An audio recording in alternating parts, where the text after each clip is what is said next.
Have you ever felt trapped by your own suffering, as though each personal challenge only deepens your despair? You're not alone. At the core of the wounded healer archetype lies a profoundly liberating truth. Our deepest wounds, those that seem insurmountable, can become our greatest sources of strength and wisdom. The wounded healer represents more than resilience. It embodies the promise that the pain you endure today can transform your life and the lives of others. Learn how your most significant struggles can unlock an unexpected well of compassion and healing ability. In Greek mythology, we encounter Chiron, a centaur set apart from his peers by his exceptional wisdom and medical prowess. This half-human, half-horse figure was more than a myth. He was a revered teacher, educator, and healer whose impact extends beyond legend to embody the essence of true healing. Unlike other centaurs known for their wild and unruly nature, Chiron immersed himself in the depths of knowledge, medicine, music, and the arts of hunting and warfare. His mastery in these fields earned him great respect from gods and mortals alike, but it also led him to a path marked by profound personal suffering. The irony of his existence is fully realized when he was accidentally wounded by a poisoned arrow shot by Hercules, his own pupil and friend. This was no ordinary setback. The arrow, soaked in the lethal blood of the Linnaean Hydra, inflicted a wound that was more than physical. It was a wound of the soul, incurable and eternal. Despite his vast knowledge of healing, Chiron could not heal himself. This incessant pain, however, did not lead him to despair or resentment. Instead, it deepened his understanding of human suffering, making him a more empathetic and effective healer for others. It is here that Chiron embodies the archetype of the wounded healer. His wound was not an obstacle to his work. Paradoxically, it was the source of his great healing power. In his suffering, he found a universal resonance, an unbreakable connection with the human experience of pain. Every individual he healed not only benefited from his remedies, but also drew from the deep well of empathy and understanding that Chiron offered, forged in the fire of his own suffering. This phenomenon is not confined to mythology. In our own lives, the wounds we carry often become the avenues through which we connect more deeply with others. They teach us about fragility and strength, about loss and redemption. When we face and accept our own wounds, we not only free ourselves from the yoke of suffering, but also expand our capacity to be present with others in their moments of need. In the figure of Chiron, we see reflected the powerful truth that the path to healing is not through evading pain, but through its conscious integration into our lives. Through this process, pain itself transforms. It becomes not a sign of defeat, but a source of wisdom, a guide leading us to a deeper understanding of our shared condition. In this sense, each of us has the capacity to be a wounded healer. Each of us can learn to use our wounds not as barriers separating us from others, but as bridges connecting us to them. Carl Jung, a towering figure in 20th century psychological thought, explored the depths of the human psyche not just as a scientist, but as a man deeply aware of his own fragility and wounds. The concept of the wounded healer is a cornerstone of his work, illustrating an essential truth about the nature of psychological healing. Those called to heal others often come to this field carrying their own deep wounds. Jung did not see these wounds as weaknesses or impediments. Rather, he understood them as sources of strength and wisdom. For Jung, the psychotherapist who has confronted their own darkness, who has navigated the turbulent waters of their unconscious, is uniquely equipped to guide others through their own internal crises. This is because the process of confronting and working through one's own suffering provides the therapist with genuine empathy and a deeper understanding of human pain. Jung referred to this process as the encounter with the shadow, the aspect of our psyche that we reject or are unaware of. Confronting the shadow is not a task for the faint of heart. It is a challenging, often painful journey, requiring courage, honesty, and a willingness to endure the tensions that arise when we face our deepest fears. It is precisely this journey that prepares the psychotherapist, transforming their personal wounds into tools for healing. Jung argued that authentic empathy arises from having been there, from having felt the scorching heat of personal suffering. In other words, the therapist is not merely an external observer of the patient's anguish, but, in a sense, a fellow traveler who has traversed their own hell and returned to tell the tale. This shared experience forms an invisible yet palpable bridge between therapist and patient, a channel through which healing can flow. It is crucial to understand that for Jung, the effectiveness of a psychotherapist is intimately tied to their willingness to confront and work with their own wounds. This does not simply involve surviving personal adversity, but transforming that adversity into deep understanding and the ability to help others. The wounded healer is not someone who merely endures their pain. They are someone who uses that pain as a beacon to guide others through the dark night of the soul. Moreover, Jung's concept of the wounded healer challenges the conventional notion of professionalism in psychotherapy, which often relies on maintaining clinical distance. Jung proposed instead a model of therapy that is deeply personal and even transpersonal, where healing occurs in a shared space of vulnerability and mutual discovery. This is radically different from a more traditional and detached approach. By integrating their own wounds into the therapeutic process, the wounded healer offers a type of therapy that is both an art and a science, a dance between two psyches seeking healing and meaning. This approach has profound implications for the training and practice of therapists. It requires them to venture into their own inner worlds, to confront their fears and traumas, and to emerge with a wisdom and compassion that cannot be taught but only earned.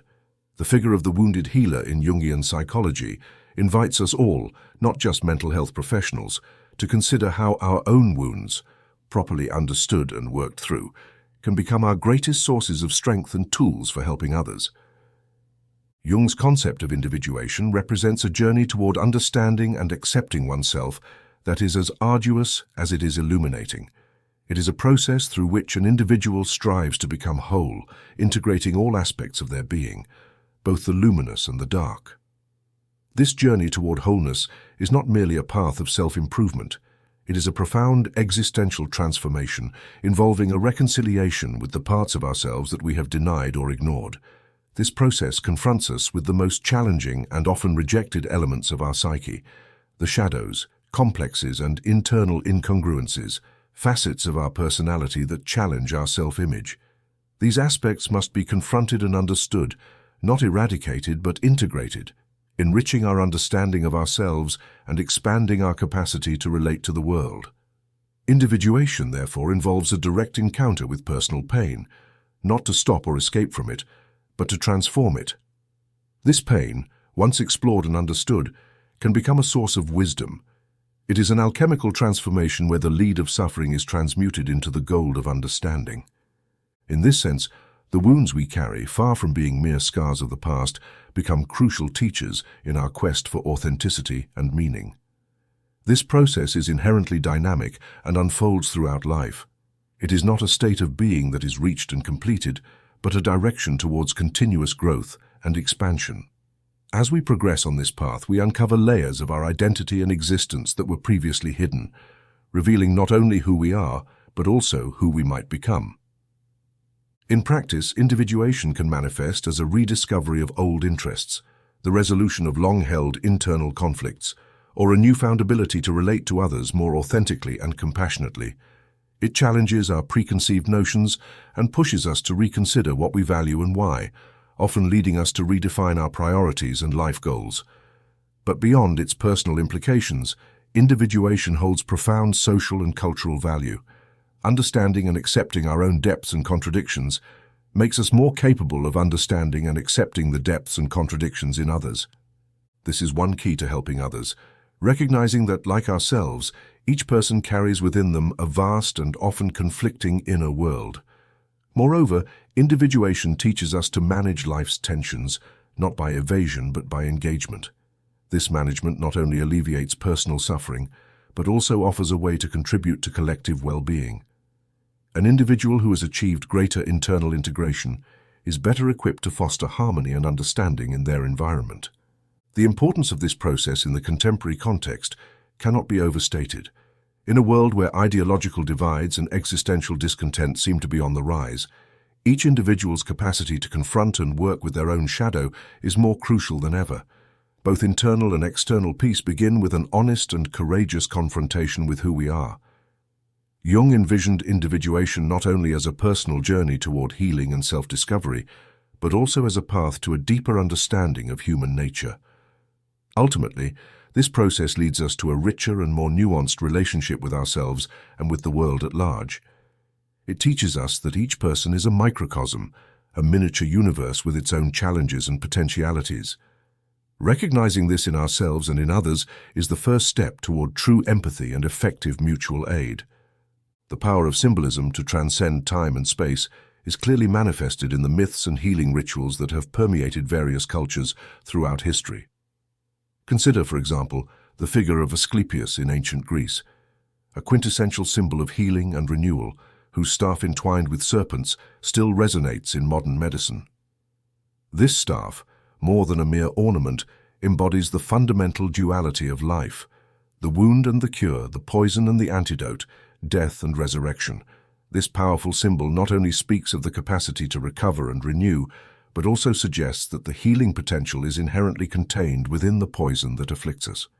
In Asclepius, the poison that could kill is transformed through wisdom and medical art into a means of healing. This paradigm is reflected in many other cultural traditions that explore similar themes. For instance, the serpent, which in many cultures symbolizes regeneration due to its ability to shed its skin and be reborn, becomes a potent emblem of innate renewal and healing. It serves as a reminder that transformation is possible even in the most daunting circumstances. But the symbolism in healing extends beyond Greek mythology and reaches into global practices. In traditional Chinese medicine, the yin and yang represent the harmony of opposing forces, a philosophy that permeates healing practices like acupuncture, which seeks to restore balance in the body. In India, the figure of Dhanvantari, the god of Ayurveda, emerges with a pot of Amrita, the nectar of immortality, symbolizing the conquest of disease and suffering through knowledge and healing practices. This shared symbolism across various traditions speaks to a deeper truth, that the process of healing is both an act of remembering and of discovery. We remember our capacity to heal, to overcome, to reintegrate dislocated parts of our being into a coherent whole, and we discover new ways to understand and mitigate the pain we experience, whether physical, emotional, or spiritual.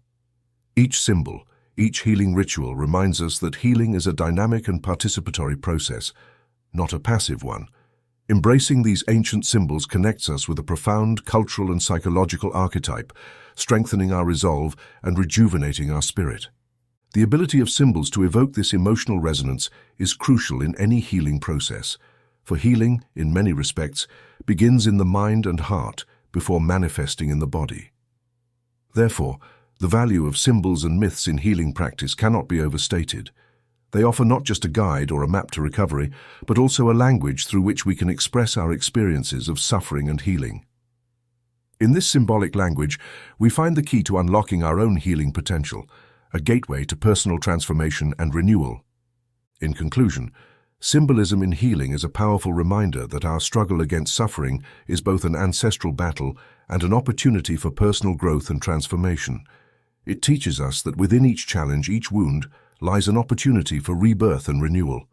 By embracing these universal symbols and participating in timeless rituals, we not only seek to heal our own wounds, but also connect to a human legacy of ceaseless pursuit of health, harmony, and understanding. These elements, woven into the vast tapestry of human healing, show how our oldest stories and symbols continue to illuminate the path, not just toward individual recovery, but toward a deeper shared understanding of what it means to live and heal in community.